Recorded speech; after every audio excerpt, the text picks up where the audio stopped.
নতুন বছরের শুভেচ্ছা জানিয়ে আজকে লক্ষ্মী কুকিং হোমে সবাইকে স্বাগত জানাচ্ছি। তো নতুন বছরের শুরুতেই নতুন একটু ভালো কিছু রান্না দিয়ে শুরু করলাম। আজকে বানাচ্ছি গলদা চিংড়ির মালাইকারি, তাও আবার নারকেলের দুধ ছাড়া। আজকের এই রেসিপিটা শুরু থেকে দেখো, এটা এত ইজি বানানো, আর ঘরে একবার বানালে তোমাকে কিন্তু বারবার সবাই বানানোর জন্য রিকোয়েস্ট করবে। তো বুঝে শুনে বানিও। তো চলো আজকে গলদা চিংড়িটা তোমাদের দেখিয়ে দিই। গলদা চিংড়ি কিন্তু ছাড়ানোটা আমি এখানে দেখাচ্ছি না, কারণ আমি এটা বাজার থেকে অলরেডি ছাড়িয়ে নিয়ে এসেছিলাম।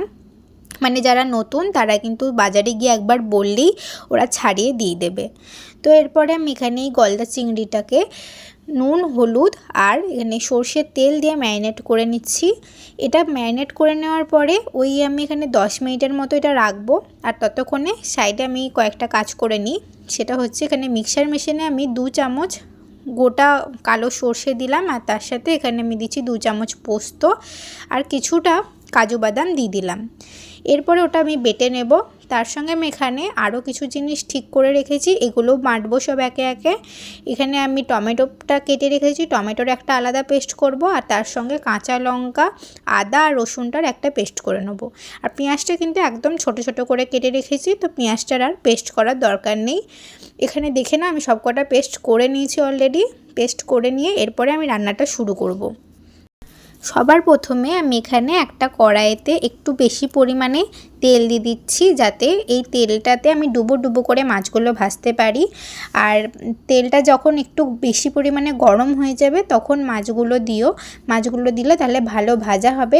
কাঁচা তেলে মাছগুলো দিয়ে দিলে ভালো ভাজা হবে না। দেওয়ার পরে সঙ্গে সঙ্গে দেখতে পাচ্ছ কেমন রঙটা চেঞ্জ হয়ে গেল মাছগুলোর। এরপরে এটাকে একটু ভালো করে ভাজবো, 1 থেকে 2 মিনিটের মতো ভেজে নিয়ে এটা আমি তুলে নেব। বেশি ভাজার এটা দরকার নেই, কারণ যখন আমি রান্নাটা করবো আর একবার, তখন ওটা আবার কুক হবে। তো সেই জন্য আমি এখানে 70%-এর মতো কুক করে নিয়েছি, বাদবাকি 30% ওখানে কুক হয়ে যাবে তরকারি রান্না করার সময়। এরপর বাদবাকি যে মাছগুলো ছিল সেগুলো আমি ভেজে নিচ্ছি। এটাও ওই রকমই 1 থেকে 2 মিনিটের মতো ভেজে নেব, তারপর আমি এটাও তুলে নেব। এখানে মাছগুলো কিন্তু আমার সব ভাজা হয়ে গেছে। এরপরে আমি তরকারিটা রান্না করার জন্য একই মাছের তেল দিয়ে আমি এখানে তরকারিটা রান্না করছি। আর একই মাছ ভাজার তেলে মাছের তরকারি রান্না করলে কিন্তু সেই স্বাদটা আলাদা রকম হয়। যাই হোক, এরপরে আমি প্রথমে তেলটা গরম হয়ে এলে আমি তার মধ্যে তেজপাতা দিয়ে দিয়েছি 3টে, আর তার সঙ্গে শুকনো লঙ্কা, দারচিনি, এলাচ আর জিরে দিয়ে একটু ভালো করে নাড়াচাড়া করে নেওয়ার পর আমি এখানে যে পেঁয়াজগুলো কুচিয়ে রেখেছিলাম সেগুলো দিয়ে দিলাম। পেঁয়াজগুলো ছোট ছোট করে কুচিয়ে নেওয়ার জন্য এটা ভাজতে কিন্তু বেশিক্ষণ টাইম লাগবে না, সেই জন্য একটু ভালো করে নাড়াচাড়া করে নেওয়ার পরে আমি এখানে যে আদা রসুন আর লঙ্কার পেস্টটা করে রেখেছিলাম সেটাও দিয়ে দিলাম। এটা দেওয়ার পর এটা একটু ভালো করে নাড়াচাড়া করে নেব। আর এখানে আরেকটা টিপস বলে দিই, সেটা হচ্ছে যে এখানে কোনো রকম নুন ব্যবহার করার আগে তোমরা ভালো করে এই মশলাটাকে কষিয়ে নিও, তাহলে এই যে আদা রসুনের গন্ধটা এটা কিন্তু থাকবে না। তো এরপরে আমি এখানে টমেটোর পেস্টটা দিয়ে দিলাম। টমেটোর পেস্টটা দেওয়ার পরে এটাকেও একটু ভালো করে নাড়াচাড়া করব। টমেটোর পেস্টটা দেওয়ার সঙ্গে সঙ্গে যখন একটু ভালো করে নাড়াচাড়া হয়ে এটা যখন থরথরে ভাবটা চলে যাবে, তারপরে আমি টমেটোর যে জলটা ছিল সেটাও আমি এখানে দিয়ে দিচ্ছি। এরপর এটাকে একটু নাড়াচাড়া করতে করতে তার সঙ্গে আমি এখানে যে কাজু বাদাম আর পোস্ত সর্ষের যে একটা পেস্ট করে রেখেছিলাম সেটা আমি এখানে দিয়ে দিচ্ছি। যেহেতু এখানে কাজু বাদাম আছে, তাই এখানে কিন্তু একটু ভালো করে নাড়াচাড়া করতে হবে। আর বেশি নাড়াচাড়া কিন্তু করা যাবে না, কারণ তলায় ধরে যাবে। সেই জন্য যখনই একটু কালারটা চেঞ্জ হয়ে আসবে, এটার মানে বোঝা যাবে যে হ্যাঁ এটা কুক হয়ে যাচ্ছে, তখন এর মধ্যে কিন্তু সব একে একে মশলাগুলো দিয়ে দিতে শুরু করে দিতে হবে, নাহলে কিন্তু তলায় তরকারিটা ধরে যাবে। তো আমি এখানে সব মশলাগুলো একে একে দিয়ে দিচ্ছি। প্রথমেই ধনে জিরে গুঁড়ো দিলাম, তারপর কাশ্মীরি লঙ্কার গুঁড়ো, বাড়ির তৈরি মিট মশলা, হলুদ আর পরিমাণ মতো নুন দিয়ে দিচ্ছি। এটাকে একটু ভালো করে নাড়াচাড়া করে নেব। আর এটাকে একটু ভালো করে নাড়াচাড়া করার সাথে সাথে আমার মনে হলো যে এখানে কালারটা একটু কম হয়েছে, মানে কাশ্মীরি লঙ্কার গুঁড়ো দেওয়ার পরিমাণটা একটু কম হয়ে গেছে।